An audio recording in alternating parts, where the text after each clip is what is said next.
Assalamualaikum warahmatullahi wabarakatuh. Waalaikumsalam Waalaikumsalam warahmatullahi wabarakatuh. Alhamdulillahirabbil alamin wa bihi nasta'inu ala umuri dunya waddin.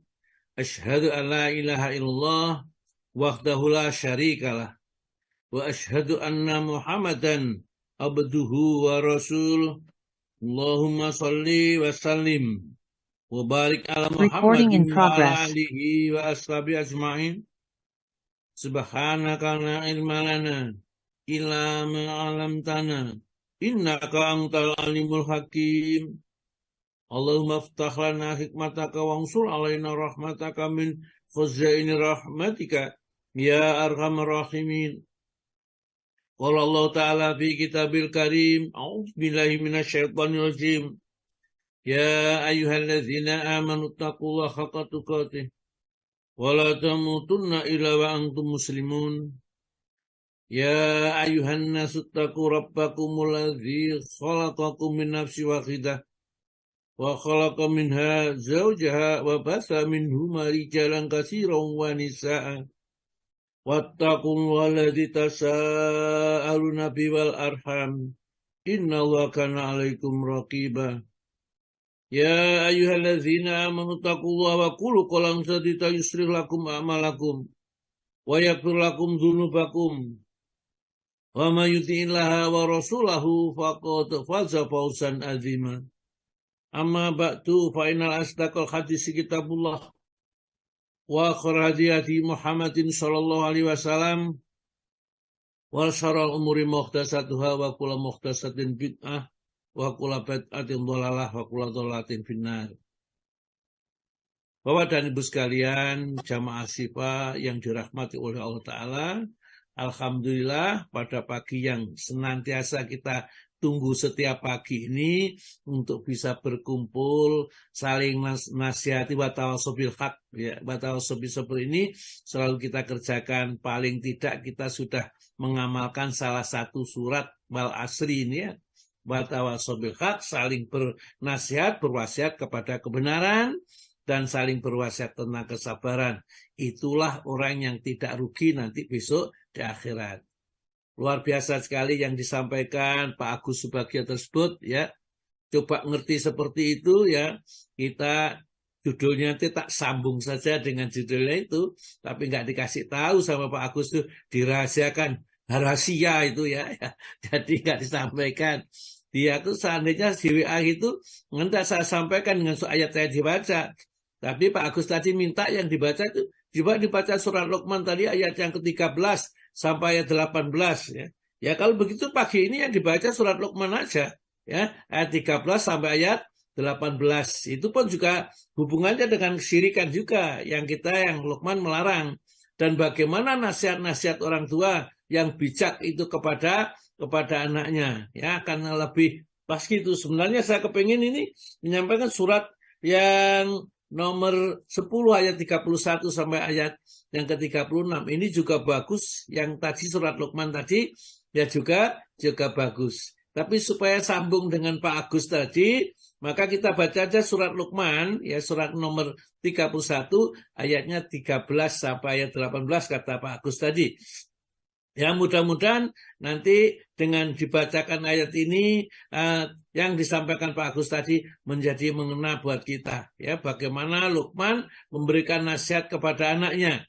Dan sebenarnya nasihat itu juga buat kita semuanya sebagai orang yang hidup di dunia ini, karena Luqman itu salah seorang yang dikarunia oleh Allah hikmah. Apa yang menyebabkan dikarunia hikmah itu? Karena satu, kejujurannya, ya, keamanahannya. Yang ketiga, ketidak gampang ikut serta nimbrung kepada urusan yang bukan urusannya. Jadi tidak peduli dengan urusan yang bukan urusannya, kecuali kalau itu maksiat dia larang, ya.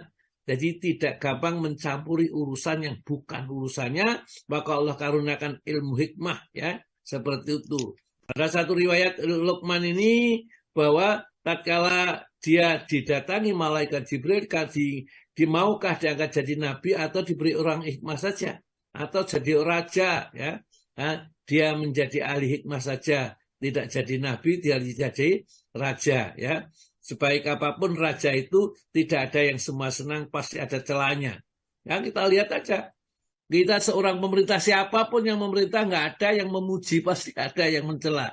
Nggak ada, tapi juga ada yang memuji. Jangan khawatir katanya. Nah, sebaik apapun manusia itu pasti punya musuh, dan sejahat apapun manusia itu pasti punya teman. Itulah sunnatullah yang ada di muka bumi ini. Baiklah kalau gitu, dibaca aja surat Luqman, ya.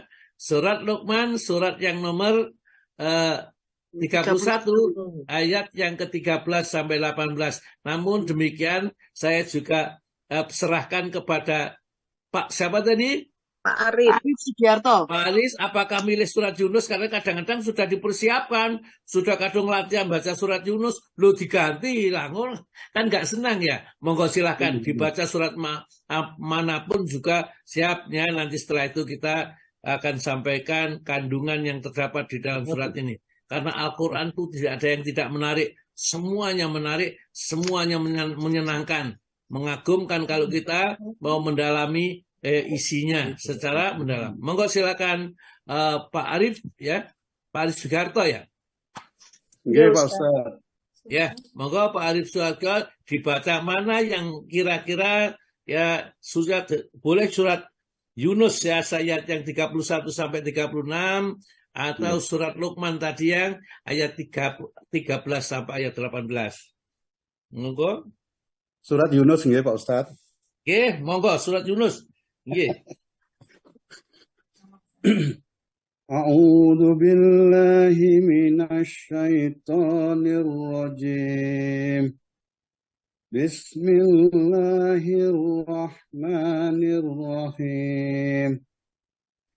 Qul man yarzuqukum minas samai wal ardi amman yamlikus sam'a wal absar amman yamlikus sam'a wal absar wa man yukhrijul hayya minal mayyit ومن يخرج الحي من الميت ويخرج الميت من الحي ومن يدبر الأمر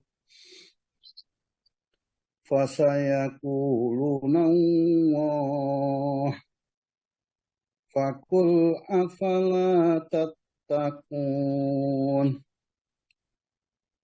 فذلكم الله ربكم الحق فماذا بعد الحق إلا الضلال فأنى تصرفون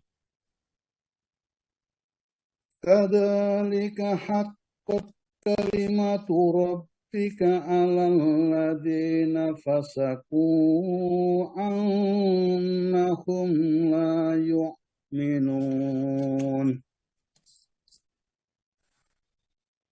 قل هل من شركائكم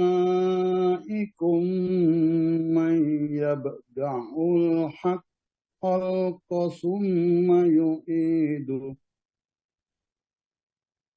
قل الله يبدأ الخلق ثم يعيده فأنى تؤفكون قل هل من شركائكم من يهدي إلى الحق قل الله يهدي للحق أفمن يهدي إلى الحق أحق أن يتبع أمن لا يهدي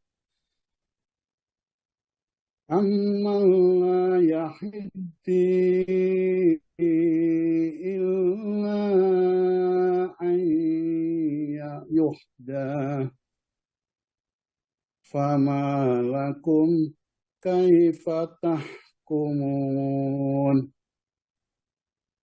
Wa ma yattabi'u aktsaruhum ila dhanna inna dhanna la yuni minal haqqi syai'an inna Allaha alimun bima yaf'alun. Iya. Terjemahan surat Yunus ayat 31 sampai 36. Aku berlindung kepada Allah dari godaan setan yang terkutuk.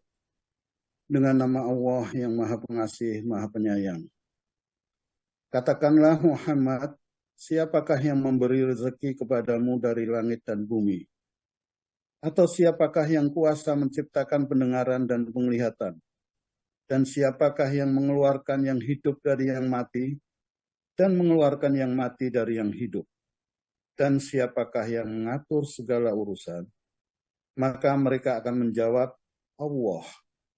Maka katakanlah, mengapa kamu tidak bertakwa kepadanya? Maka itulah Allah, Tuhan kamu yang sebenarnya. Maka tidak ada setelah kebenaran itu melainkan kesesatan. Maka mengapa kamu berpaling dari kebenaran? Demikianlah telah tetap hukuman Tuhanmu terhadap orang-orang yang fasik, karena sesungguhnya mereka tidak beriman. Katakanlah, adakah di antara sekutumu yang dapat memulai penciptaan makhluk, kemudian mengulanginya, menghidupkannya kembali? Katakanlah, Allah memulai penciptaan makhluk, kemudian mengulanginya, maka bagaimana kamu dipalingkan menyembah selain Allah?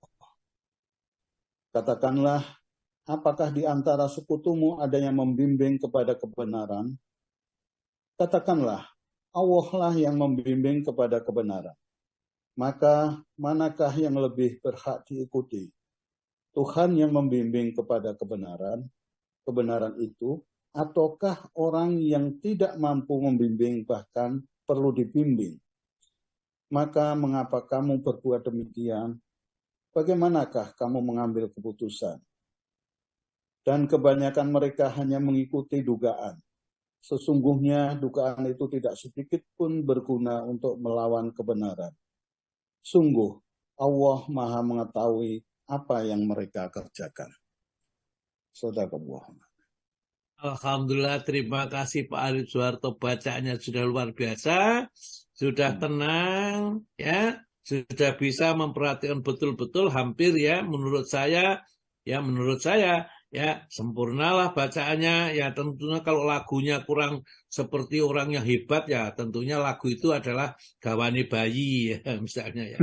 Ya, bisa dipelajari ya sedikit juga, tapi memang kalau bacaannya benar itu ada ilmunya, dan menurut saya Pak Arif Suharto ilmunya sudah cukup lah kalau mau deres Al-Quran, baca senantiasa Al-Quran ini sudah sedikit sekali. Atau kalau saya sendiri saya tidak bisa melihat, mungkin yang ahlinya yang bisa melihat ini. Ya, baik ya, alhamdulillah kita membaca surat Yunus ayat yang ke-31 sebelum kita masuk kepada materinya ini. Jadi Allah menjelaskan kepada kita di ayat-ayat ini, kepada orang-orang musyrik itu disuruh ya, ditanya supaya mereka itu berpikir yang pantas disembah itu Allah apa selain Allah. Kalau selain Allah itu apa yang bisa dilakukan selain Allah itu? Apakah dia bisa memberi rezeki dari langit, atau mereka bisa memberi rezeki yang berasal dari bumi, atau mungkin bisa menjadikan orang yang tidak mendengar itu bisa mendengar, atau orang yang tidak bisa melihat. Siapa yang bisa berbuat seperti itu? Hanya Allah. Maka kenapa orang-orang itu kok menyembah selain Allah? Katakanlah wahai Muhammad kepada orang-orang musyrik yang susah sekali diajak beriman. Jadi ini memang terjadinya di Mekah ini, Makkiyah ini, suratnya ini. mayarzukukum, siapakah yang memberi rezeki kepada kalian sehingga bisa makan, bisa minum, bisa diberi sehat dan seterusnya? Itu siapa? Ya, dialah Allah yang menurunkan rezeki minas sama'i, dari langit berupa hujan, wal ardi, dan bumi. Setelah hujan itu menimpa kepada bumi, bumi menumbuhkan berbagai macam tumbuh-tumbuhan, itu rizqalakum, sebagai rezeki bagi kalian. Itulah Allah. Ya. Gak ada selain Allah. Berhala-berhala yang kamu sembah, yang kamu mintai, atau kuburan-kuburannya kamu sanjung-sanjung, kemudian kamu jadikan tempat berlindung dan mohon, itu tidak bisa berbuat apa-apa.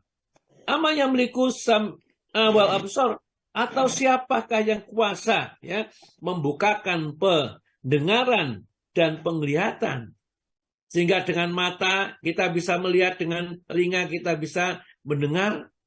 Ada kalanya orang punya telinga tapi tidak bisa mendengar sekali, atau punya mata tapi tidak bisa melihat, orang buta atau orang yang tuli tidak bisa.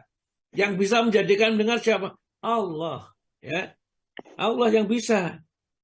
Kemudian sampai ditanya supaya orang musyrik itu betul-betul akalnya berjalan, wa yukhrijul hayya minal mayyiti wa yukhrijul mayyita minal hayy.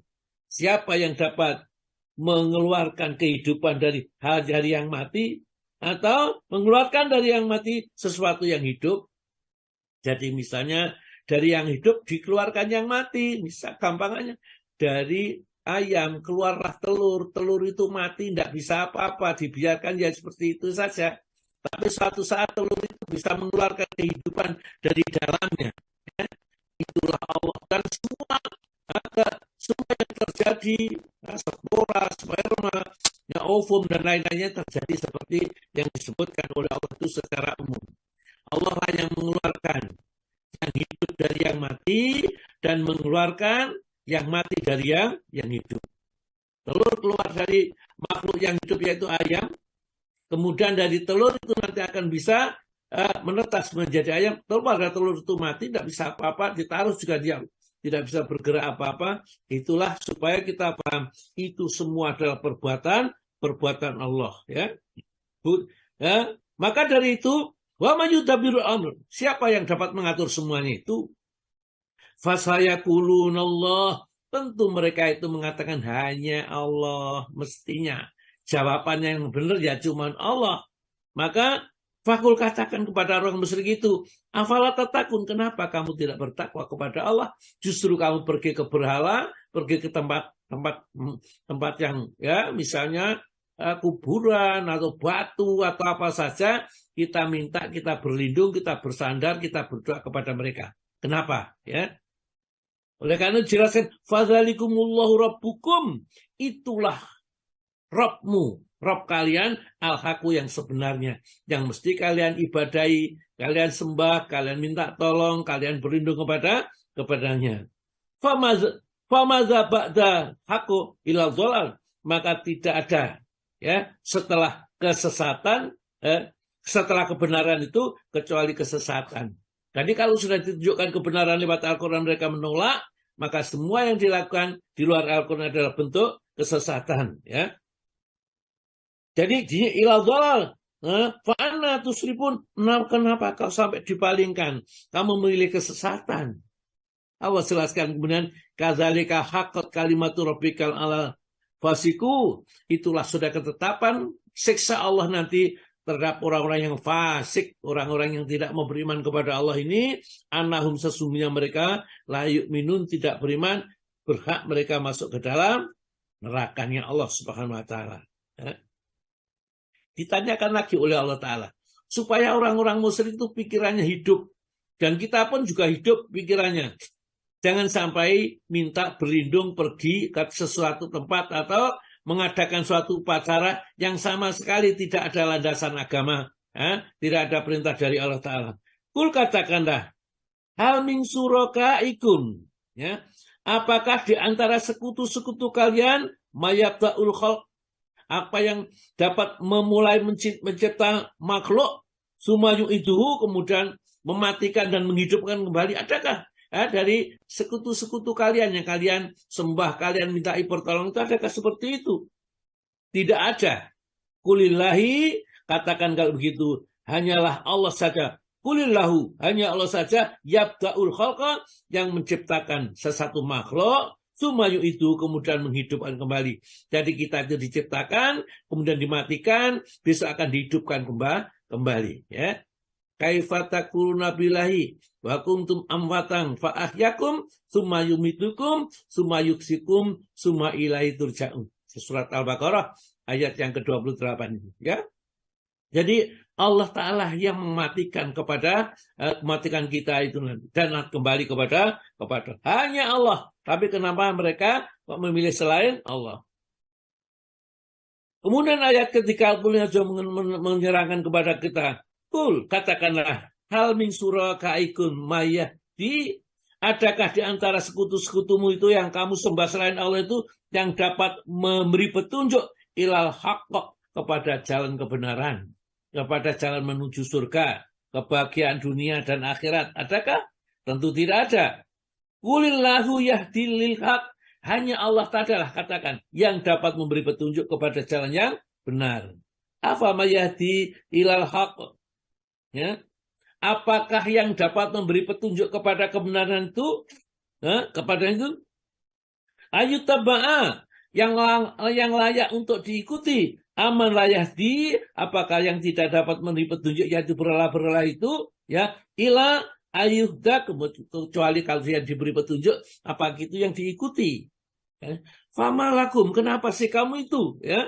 Kaifa tahkumun, bagaimana kamu, otakmu itu bisa mengambil kesimpulan bahwa yang tidak bisa memberi petunjuk kecuali diberi petunjuk itu kamu ikuti, sedangkan yang memberi petunjuk yaitu Allah Subhanahu wa taala kamu tinggalkan, ya.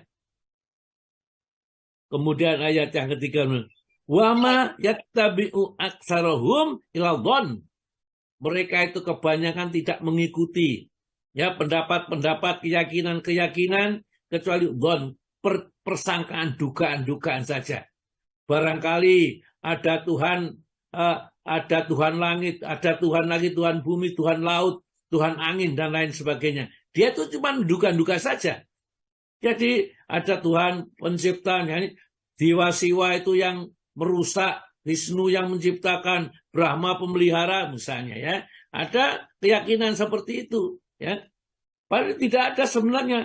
Semua itu bahwa yatabi'u, yang mereka tidak, aksarum, kebanyakan dari mereka itu tidak mengikuti ilal-dhon, kecuali persangkaan saja.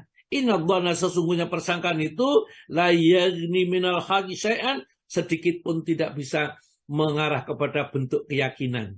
Jadi kalau kita beragama, jangan kira-kira, ya, ada Tuhan Bapa, Tuhan Anak, Tuhan ini macam-macam lah. Bingung sendiri.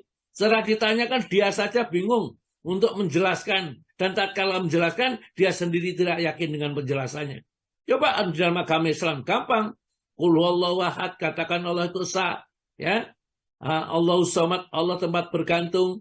Lam yalid walam yulad, tidak beranak dan tidak diperanakkan. Walayam kulahu kufuwan ahad, dan tidak ada satu pun yang setara, ya, bukan sekedar sama, setara dengan Allah. Walam yakul lahu kufuwan ahad. Oleh karena itulah Islam adalah satu-satunya agama yang jelas siapa Tuhannya, jelas bagaimana cara beribadah kepadanya, jelas kemana nanti larinya setelah ia kembali kepada Allah di hari akhirat, dan jelas bagaimana ia kalau berdoa siapa yang dimintainya. Itu tidak ada kita pakai maklar saja, minta langsung kepada Allah, tidak usah kita pakai perantara yang tidak ada dalil dan syariatnya di dalam agama ini. Itulah pelajaran tauhid kita, ya. Oleh karena marilah kita mempelajari golongan yang selamat bab 17 itu cara menghilangkan syirik.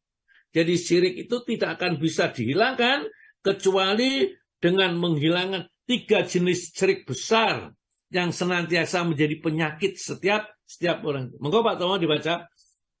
Ya Ustaz, bismillah. Cara menghilangkan syirik.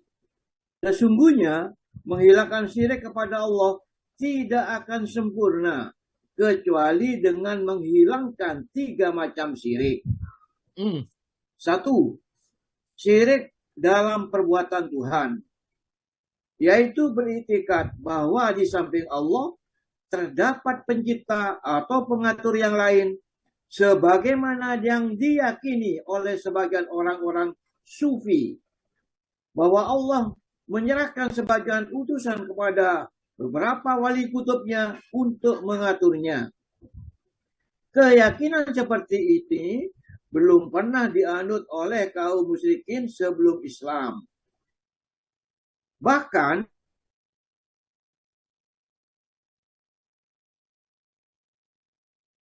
ketika Al-Quran menanyakan, mereka menjawab Allah.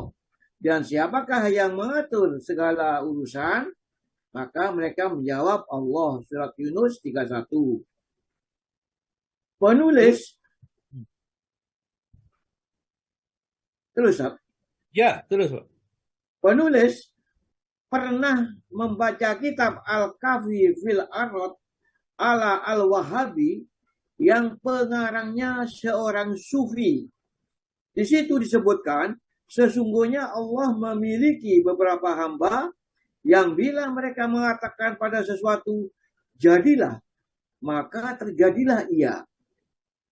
Sungguh dengan tegas Al-Quran mendustakan apa yang menyatakan itu.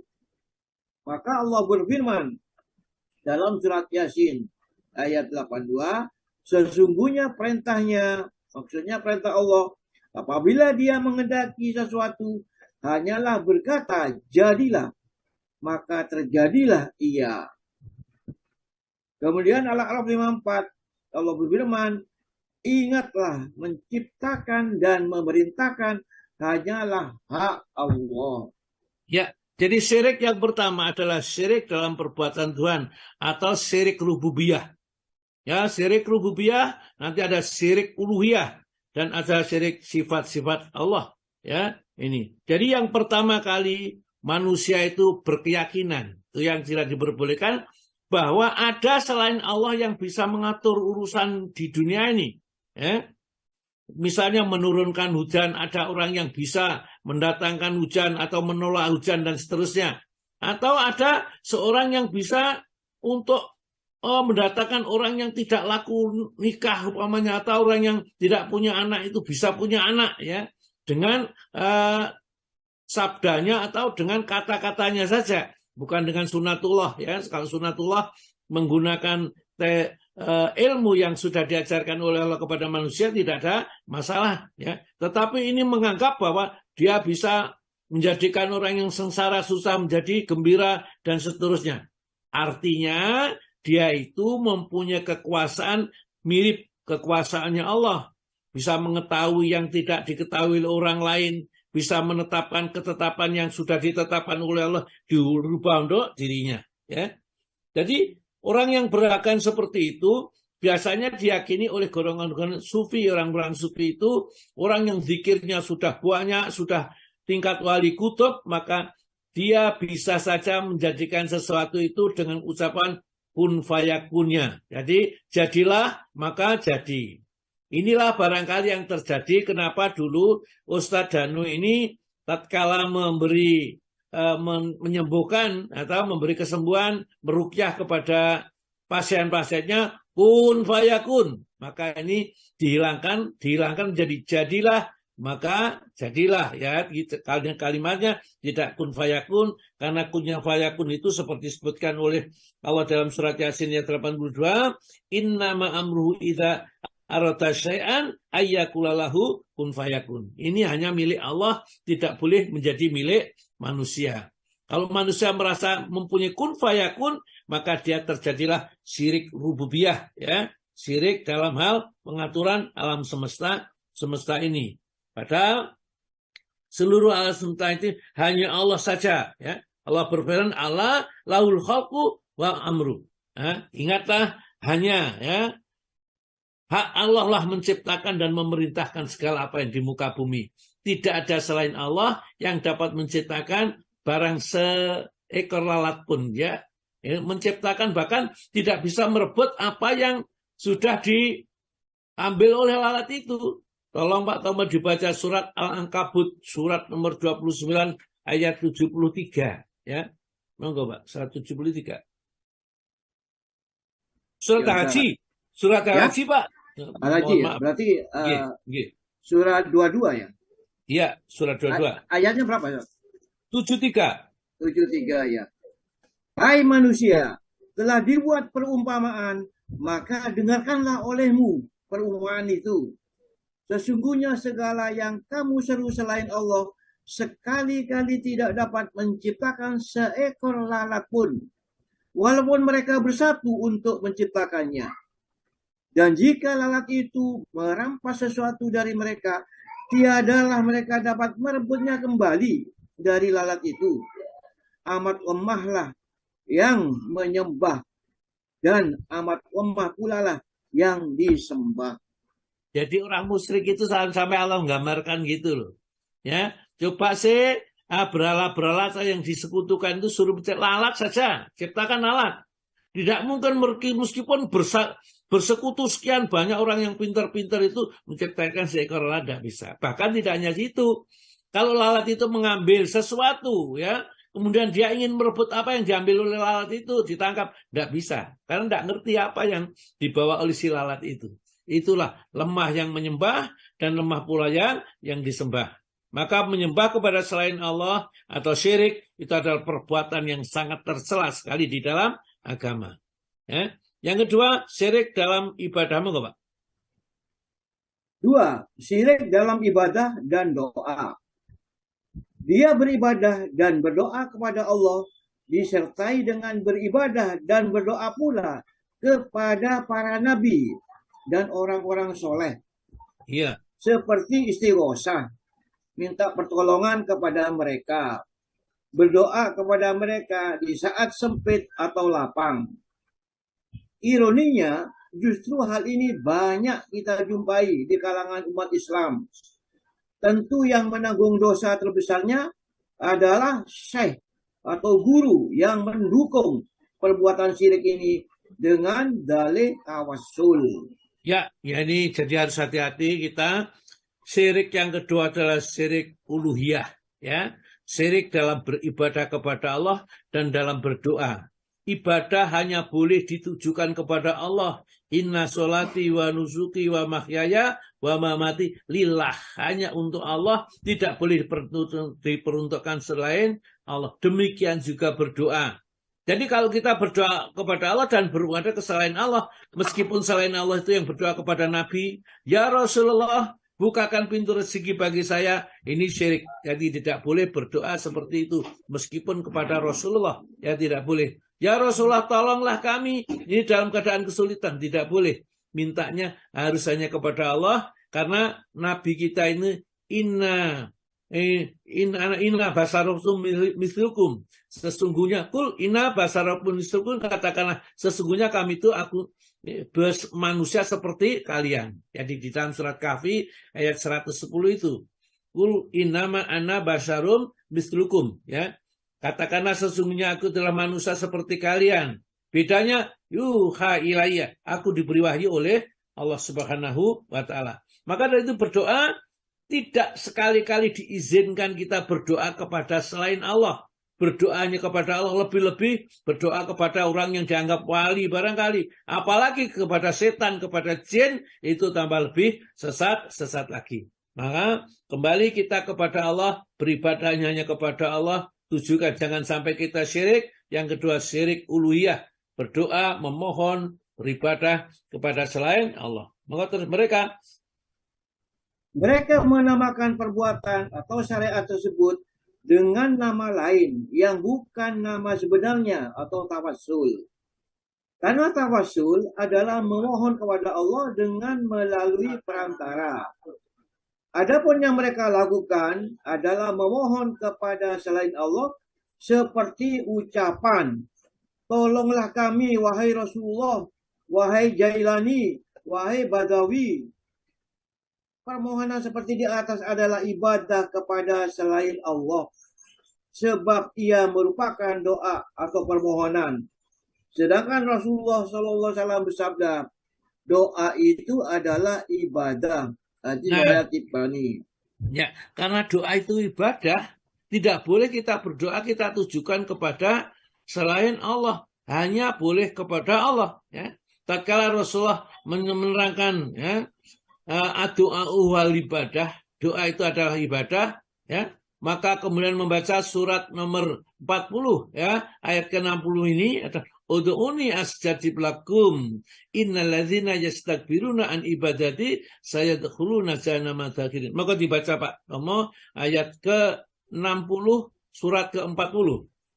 Dan Tuhanmu berfirman, berdoalah kepadaku, niscaya akan kuperkenankan bagimu.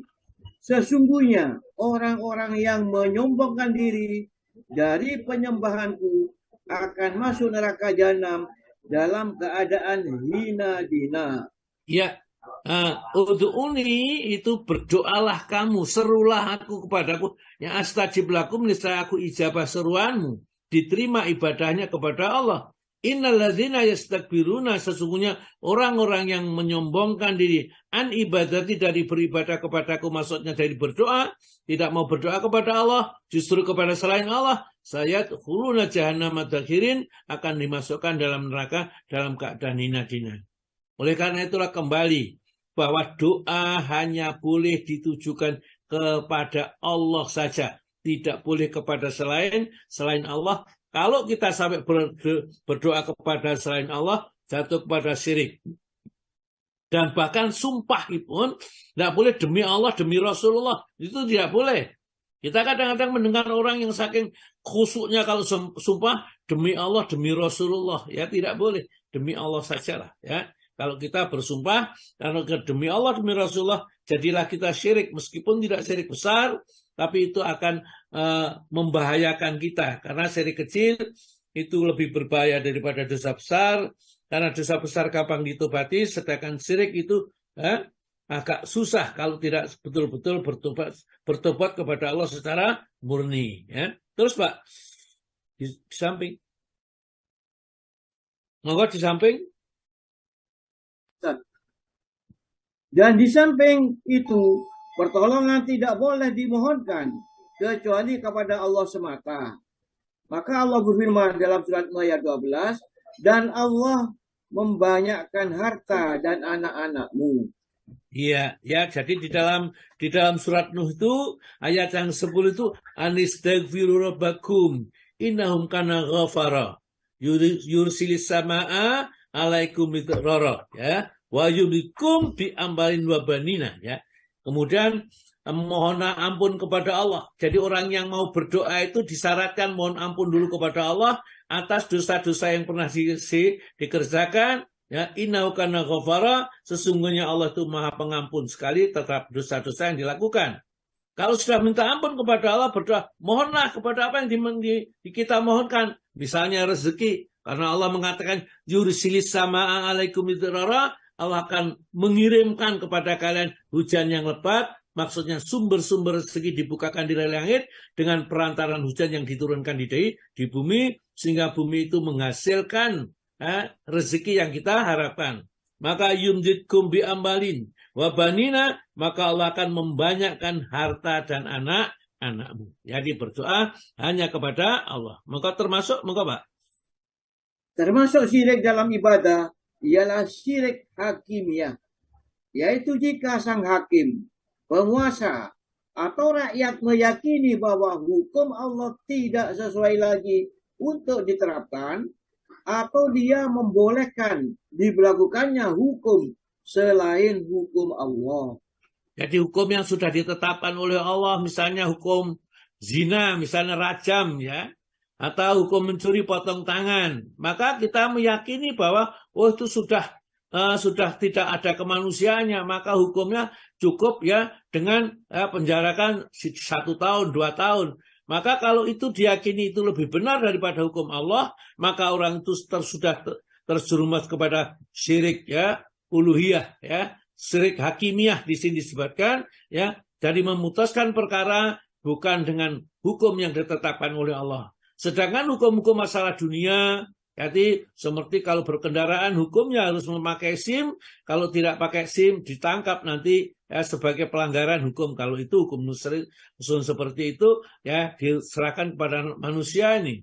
Kalau kita mau pergi ke luar negeri harus pakai paspor. Hukum-hukum seperti itu, hukum negara atau hukum internasional, maka diperbolehkan. Tapi kalau hukum agama yang sudah ditetapkan oleh Allah, mestinya kita harus mengikuti hukum-hukum yang ditetapkan oleh Allah. Jangan sampai menganggap hukum Allah itu lemah, yang sudah tidak bisa diterapkan lagi di zaman sekarang ini. Terus, Pak. 3. Syirik dalam sifat, yaitu dengan menyifati sebagian makhluk atau manusia, baik para nabi, wali, atau lainnya, dengan sifat-sifat yang khusus milik Allah, seperti mengetahui hal-hal yang gaib. Syirik semacam ini banyak terjadi di kalangan sufi dan orang-orang yang terpengaruh oleh mereka. Seperti ucapan Al-Busairi ketika memuji Nabi SAW. Sesungguhnya di antara kedermawaanmu adalah dunia dan kekayaan yang ada di dalamnya. Dan di antara ilmumu adalah ilmu Lauh Mahfuz dan Qalam.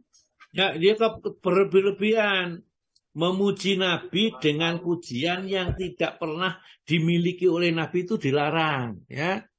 Jadi seakan-akan Nabi itu dikatakan cahaya di atas cahaya, nurun ala nurin.